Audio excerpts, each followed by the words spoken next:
Hey folks, this is Rhykker with my review of Diablo 4's first expansion, Vessel of Hatred. The goal of this video is to help you decide if you should buy the expansion. I've had early review access to Vessel of Hatred for about a week. That's given me time to complete the campaign, delve into endgame stuff. I can't say I've 100% maxed out my character in every way, of course, not in a week at least, but I do have a decent idea of what the endgame is all about and how it feels. I'll mention that in this review, we're not going to give any story spoilers. I will give my evaluation of the story, and I know for some people that by itself is a spoiler, so I'll give you a heads up to skip a timestamp once we get to that topic, if you don't want literally any single word on the story. So first off, real quick, who am I as a reviewer? I'm a lifetime Diablo fan. I've loved just about every Diablo game. I enjoyed Diablo 4 at launch. I did think that it had some issues. I actually went back and I watched my review of D4 at launch to give now my updated thoughts on how things have either improved or changed.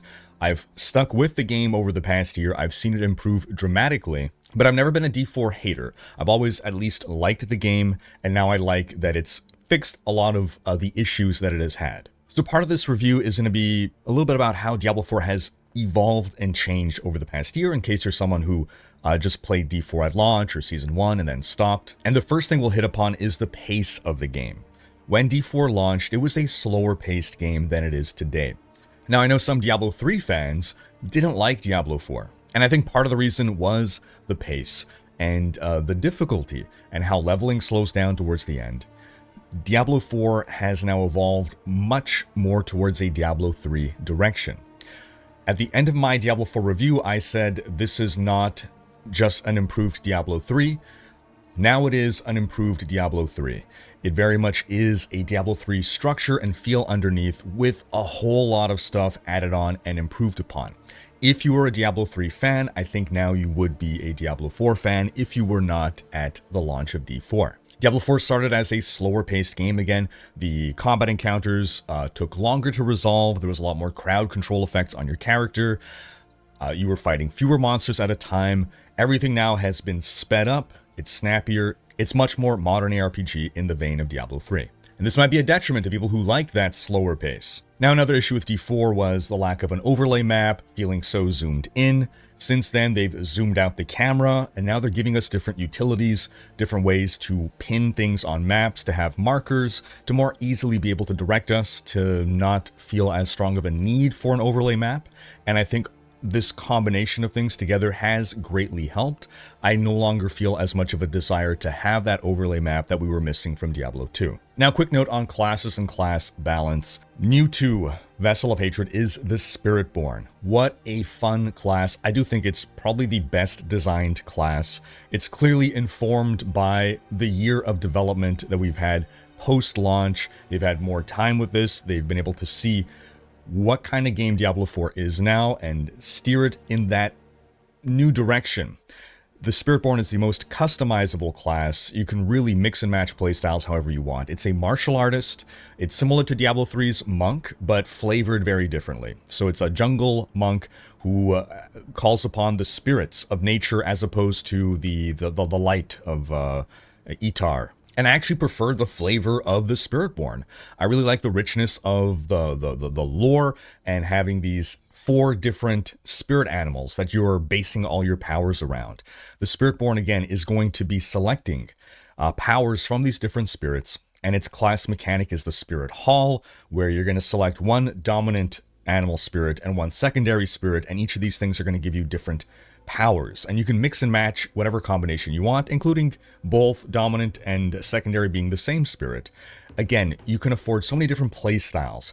The centipede is more poison related, the jaguar is more fire and attack speed, the gorilla is all defensive and thorns, and the eagle is all lightning and speed. And again, you can mix and match, so you can have eagle and jaguar being a really mobile, really fast class, or the gorilla and the centipede, really tanky, and the centipede also has a lot of heals, so just ultimate tanky healing combination. As of right now, the Spiritborn is my favorite class.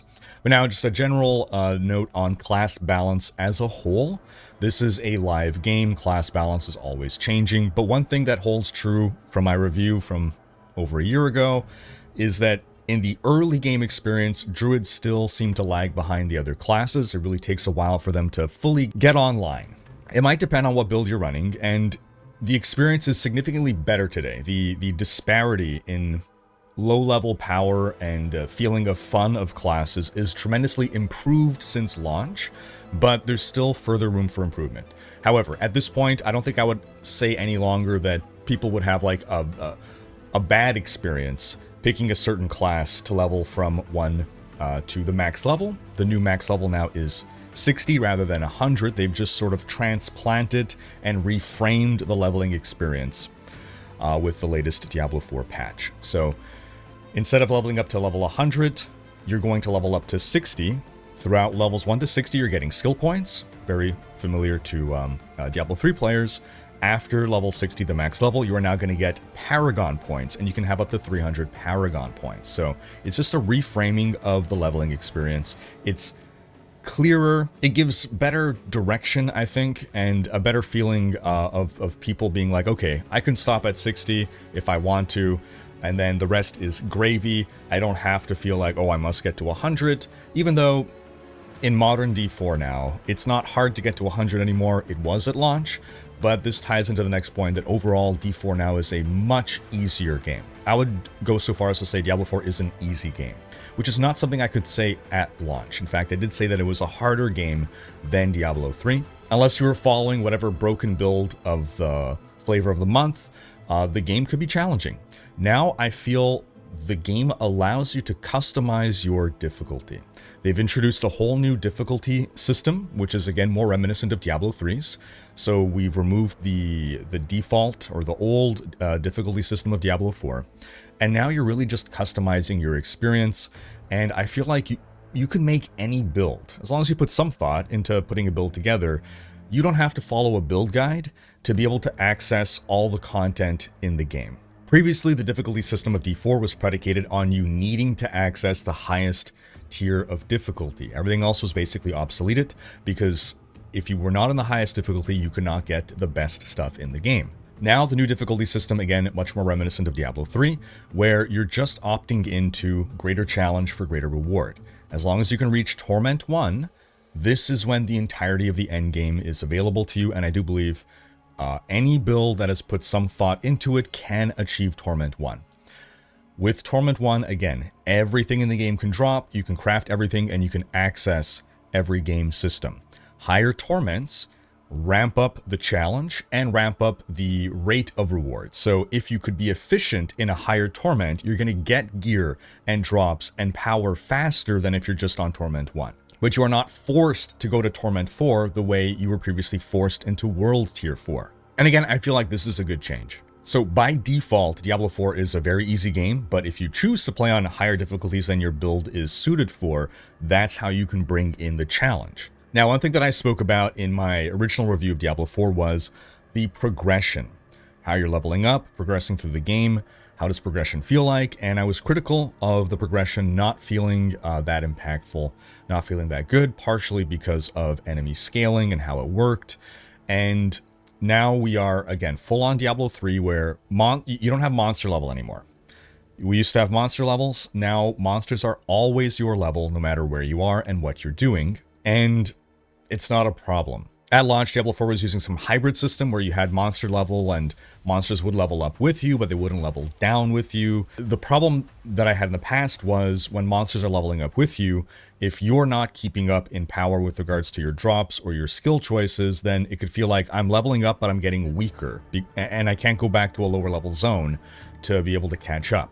I did not feel this way at any point in Vessel of Hatred. And I think it's just that they've managed to tune the item drop rates and item power and I guess the skill choices or whatever it is, such that I always felt like I was becoming more powerful. Progression felt really good going through the campaign and beyond. And I think here we're going to talk a bit more about the campaign, not yet the story, but the campaign itself, I thought was a good amount of content. Now, we need to frame this in the context of Diablo 2 and Diablo 3. So both these games launched with 4 acts, and then their expansion introduced 1 additional act. So framing it in that context, Base Diablo 4 had whatever 5 or 6 acts. Now we're getting another act, and I felt as though the amount of content that we had in the story of Vessel of Hatred was larger than what I would get in the past Diablo expansions. So I was pleasantly surprised with how much content was in the campaign. I think if you're going to take your time, stop and smell all the roses, and not just blitz through, skipping all the dialogue and beelining just through the main quest, there are several, potentially over a dozen hours of gameplay for you. And one thing that the story actually does exceptionally well is integrate all the various systems in a way that I've never seen before in a Diablo game, where you're playing through the campaign and then all the other game systems are being introduced to you as part of the story. So runes are introduced literally as like a story beat, and the Mercenaries come in and they have their own stories.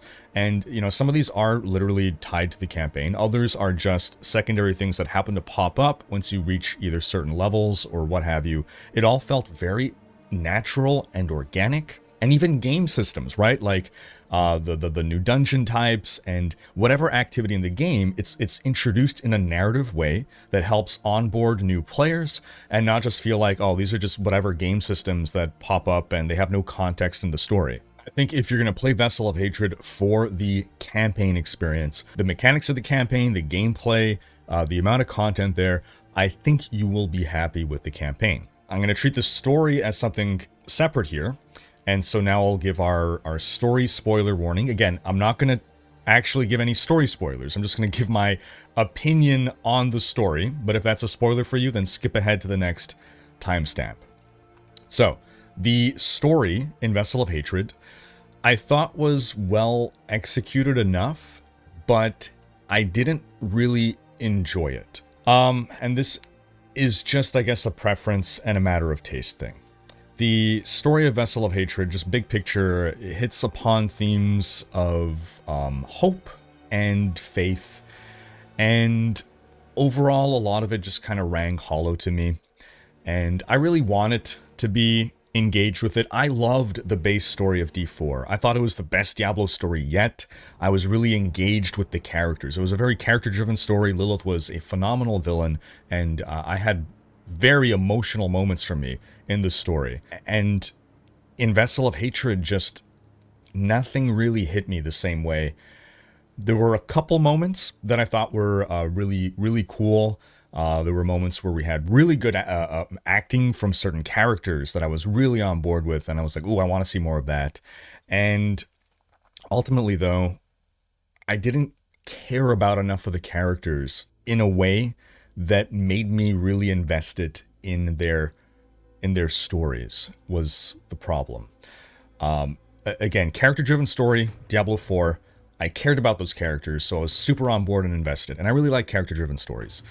This, again, was another very character-driven story, but because, for whatever reason, those characters didn't grip me the same way, a lot of the emotional beats just unfortunately fell flat for me. I think one part of the reason is that the voice acting continues to be phenomenal for the NPCs, but our main character voice, I thought, was just so bland. I was playing a female Spiritborn. I don't know if it's different voice acting in different cases, but we have all these other characters that have such rich voices with unique quirks to them and so much emotion, and then it goes to our character who just has like this flat American accent, no personality to it, and just almost in this like sort of Star Wars Episode 1 Jedi character monotone of just boring in most cases. And sometimes I'd have this extreme contrast between the NPCs saying something and I'm like engaged, and then our character says something really drab and I'm like, oh god. It just felt like she had zero chemistry with the NPCs. This did get better towards the end of the story. Our characters seemed to actually start to care more or get more emotional towards the end.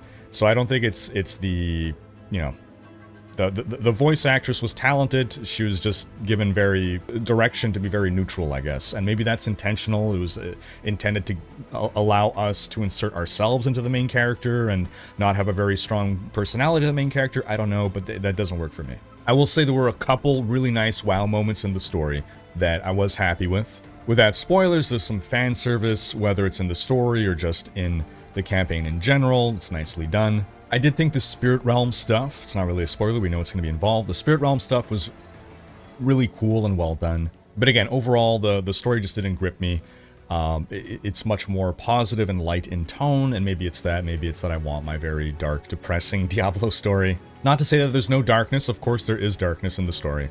And one final spoiler warning, I'm going to comment on my feelings of the ending. Again, skip if you don't want to even hear my feelings on the ending, because my feeling on the ending was that I was left very frustrated and disappointed. I had a distinct lack of satisfaction, in a way that I've never felt in any other Diablo story. I've always felt satisfied at the end of the story. Alright, past the story spoilers now. Again, the campaign itself takes you through some really cool locations. I think the visuals of Nahantu are the most gorgeous of any in the game, in a game in which the visuals are already gorgeous. Love the jungles of Nahantu and all the various disparate biomes. I think Nahantu is also the most varied looking biome, while still feeling like one cohesive, connected region. There were some absolutely breathtaking scenes that created some strong moments in the campaign as well. And again, my experience of playing through the campaign felt really good. You are leveling so much. Campaign quests give you so much XP that by the time I was finished the campaign, I was, I believe, in the low 50s. So I was almost leveled up to 60 just via the campaign. Progression felt so good from both a leveling up perspective as well as item drops perspective. And that's one thing I was critical of D4 at launch, was that items simply weren't exciting. You get an item and you're looking at the affixes and it's like, oh, a 5% damage increase, whatever. I would say that the affixes on gear are still pretty boring. They're greatly improved, I should clarify. We've done away with all of the hyperconditional affixes, so affixes in general are better, but I still don't get excited for items because of their affixes, at least while leveling. I still get excited for items though, but now what I'm getting excited for is the legendary powers. So legendaries drop a lot more now. Again, it's much more D3. So when I get that legendary drop, ooh, I'm excited to see what is the power. Oh, I can work this into my build. I started off wanting to make a Jaguar Eagle Spiritborn, but then I started to get item drops for Centipede, and I completely changed my build, and I was so happy. It was such a good experience to be like, oh, you know what? Let me try this out, see how it goes. I'll swap back to, you know, Jaguar Eagle after. But I was building up all these synergies with items like, oh, how can I work this into my build? Oh, how can I work that into my build? Let me change my skill tree to go more in this direction. Ooh, I have this item. Let me see. Can I work this in? Let me try it out for a bit. So I had a lot of exciting moments while leveling up. I got my first unique item at level 49, and that was an absolutely awesome moment. It was a really cool unique. I was able to work it into my build. I felt the difference. So this is such a huge contrast to the D4 experience 1 year ago. I think this early 1 to 60 progression journey feels so good now. In my prior review, I said that D4 is more about the destination being fun than the journey being fun. They've managed to make the journey really fun. Now, the post-level 60 experience, that's when you're now progressing through the torment tiers. And my experience here was hampered by what I think might have been a bug or some issue where there was a paucity of resources that was making it very difficult to upgrade gear in general. So I have to bear that in mind as something that is not or ought to not be an issue at launch, because we were getting real bottlenecks in being able to progress our power over things that felt really bad to be bottlenecked about, certain specific crafting materials. But I was able to do Torment 1 with the build that I put together. I was able to unlock Torment 2, and then as I was improving my gear, I was working my way towards Torment 3. I could imagine if I did manage to, masterwork, fully temper my gear first off, which I didn't do, fully masterwork my gear up to tier 8, because you can masterwork non-ancestral gear up to tier 8, and then ancestral gear can be masterworked all the way up to 12. So if I was able to actually get some masterworking going, I would have been able to progress into tier 3, and then I doubt I could have gone all the way to tier 4, not without really rethinking my build. But again, it felt good to just be able to put my own build together, put my own gear together, and improve it, work on it, and see myself be able to progress a bit further in the pit, which is kind of the yardstick to measure yourself against in Diablo 4 now. and go into those deeper difficulties while not feeling like, oh, I have to reach T4, I have to, the way you had to reach World Tier 4, that you can be fine, you know, just dipping your toes in the water, but then going back to Torment 1 and farming there. Now, when Diablo 4 launched, it had very limited trade. Now, trade has been opened up significantly. Basically, the only thing you cannot trade are mythic uniques, the most powerful unique items, or any item that you have crafted upon. I've never really been someone who was very into trade.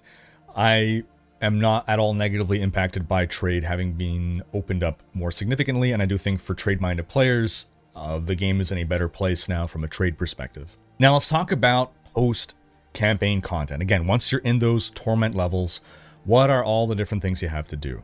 At launch, we had certain things. We had Helltide. We still have Helltide. Helltide is improved now. It's better than ever.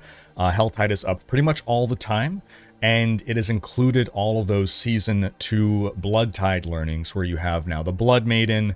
Overall, Helltide is just a fun and rewarding zone to be in. We have Nightmare Dungeons still, but Nightmare Dungeons have been changed. They are more fun to engage with now that you're not just racing through to the end in order to defeat the boss. Now, going through Nightmare Dungeons, you're going to be getting masterworking materials. You have the Pit in Karagar. The Pit now, instead of being where you get masterworking materials, is where you level up your glyphs. It's very Diablo 3 in the way you do Greater Rifts, level up your legendary gems. Now you're leveling up your Paragon Board glyphs in the Pit. Whispers continue to be a thing, but now they're often tied in with your Helltide. So while you're in Helltide, you're going to be knocking out Whispers. It's a nice synergy there. The ladder bosses, right? There's there's a half dozen bosses that each have unique drop tables for their unique drops. They're tied now into Whispers as well, so you can go target farming uniques while also knocking out some Whispers. New to Vessel of Hatred, we have the Kurast Undercity, which is this time attack dungeon that lets you heavily customize your rewards, which is a great way to target farm things. For instance, we had a lot of difficulty getting amulets with specific passive skills on it. Now you can target farm those in the Kurast Undercity, which is a nice and welcome mechanic, and it also plays differently than other dungeons in that, again, it's this time attack dungeon where you have a timer counting down. You got to build up a certain amount of reward meter as you're going through before finally fighting the boss. But as you can see here, you can either open it as it is, or you can insert a tribute to then customize your reward. And so here you have, I want to pick legendary armor that always possesses at least one rank of a specific skill. Or I just want uniques for my class. Or I want to find resource legendaries because I'm really trying to get a well-rolled Umbral. So this is such a great addition, again, to be able to customize our reward. Then you have the Dark Citadel. Man, I had very mixed thoughts about the Dark Citadel when it was first announced. The Dark Citadel is a raid. It's a 2 to 4 player raid. You cannot play with less than 2 people. 2 people are mandatory. And I loved it.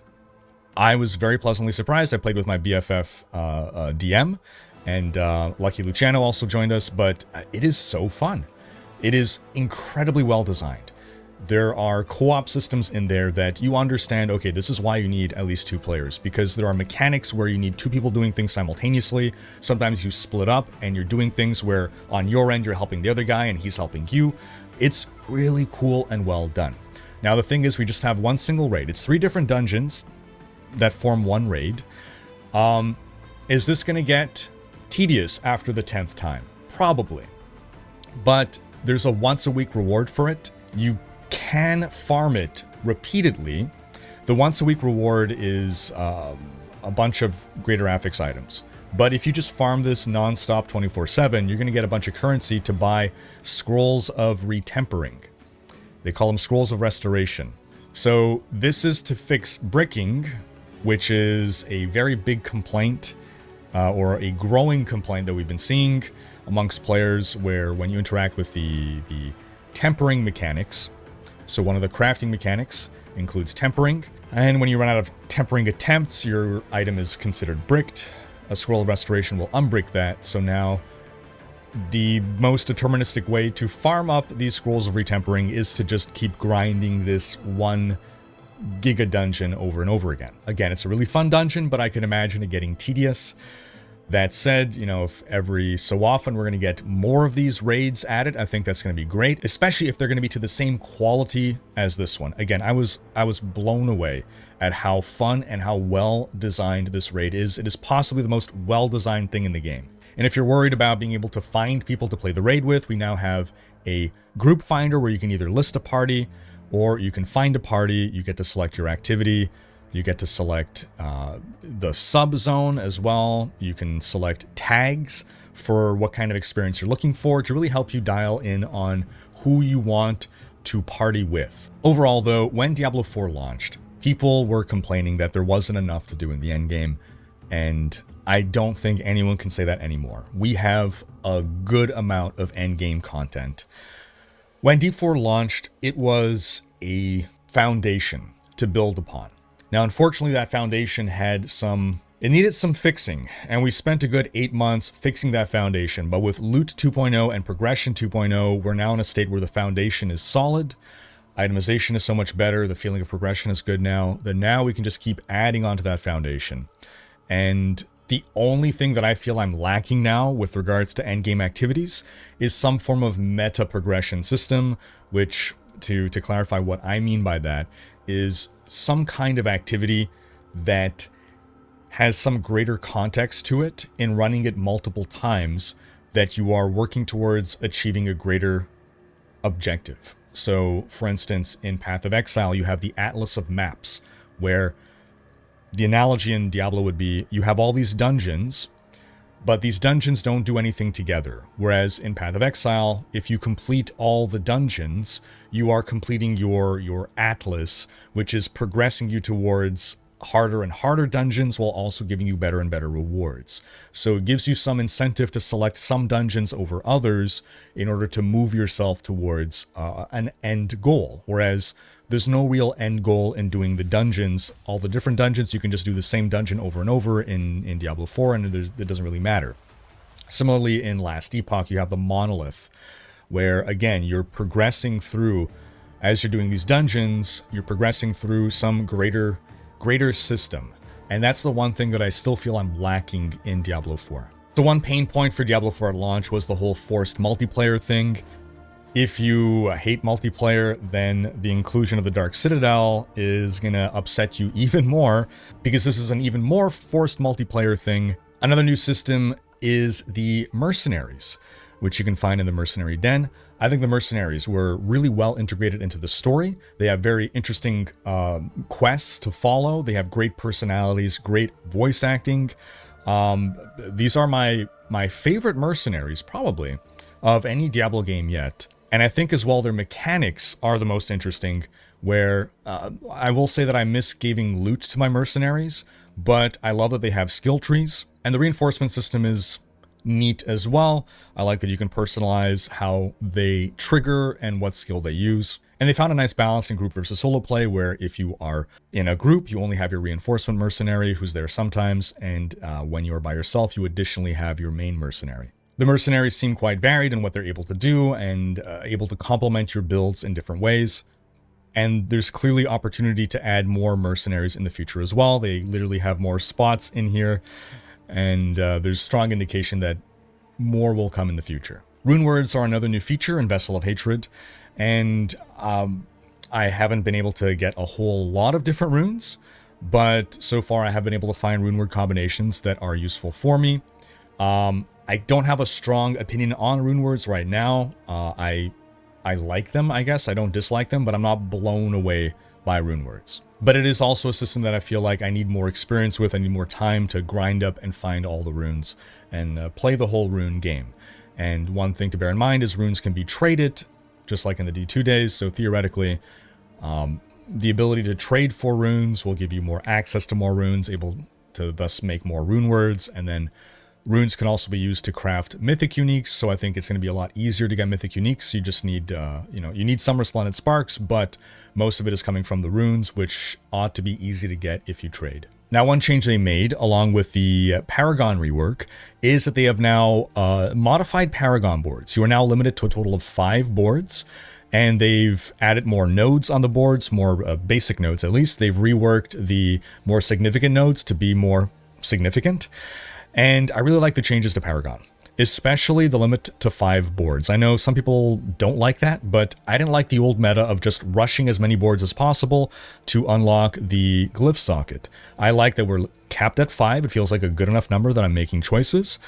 But then we're making, in my opinion, more interesting choices where each board matters more, because now it's about how do I prioritize the rare glyphs and then the blue glyphs. And overall, again, I really like this change. I think it's now easier for new players as well to plot out their Paragon boards. And overall, it just feels more fun. So overall, final verdict on Vessel of Hatred. This is Diablo 4 in its ultimate form. If you like Diablo 4, if you play Diablo 4, Vessel of Hatred is a must-buy. It is the way forward. While you could technically play without Vessel of Hatred, you're going to be leaving behind arguably the best designed class. And as the game goes forward, people who are not with the expansion are going to be left behind. Blizzard is trying to accommodate, non-expansion players, but let's be real. You're going to have less and less access to the game, and the brunt of the development focus will be on the latest expansion. And the expansion is good. Again, really strong campaign. Overall, there is so much content to do in the game right now. The raid is so surprisingly fun. The only people I would not recommend Vessel of Hatred for are those who liked D4 as it was at launch and did not like the direction that it has been evolving in over the past year. Because, again, this represents the ultimate form of that direction. A faster-paced, more D3-like experience.